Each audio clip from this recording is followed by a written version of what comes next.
Invocando a proteção de Deus, declaro abertos os trabalhos da presente sessão.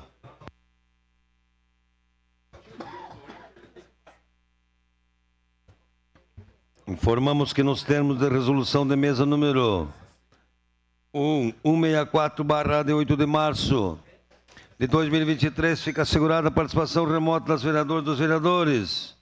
Solicito às vereadoras e os vereadores que procedam ao registro de presença no terminal eletrônico e no livro de presenças. Gladys Frisso. Presidente. Gladys Frisso, está escutando? Sim, presente. Aê. Rose Frigeri, como está escutando?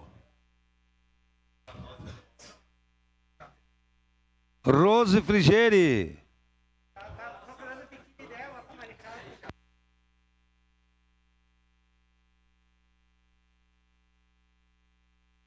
Meia-noite por aí.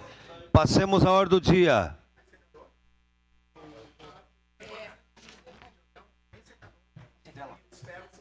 Em segunda discussão e votação, projeto de lei complementar 38.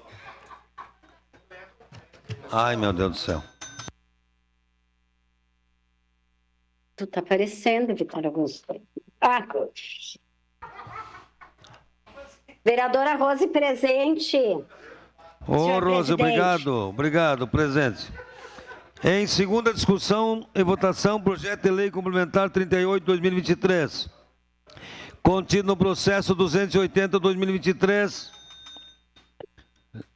de autoria do Poder Executivo, que autoriza o Poder Executivo a contratar parceria público-privada, PPP, na modalidade de concessão administrativa, precedida de procedimento licitatório, destinada a construção, gestão, operação, conservação e manutenção de utilidades de educação infantil.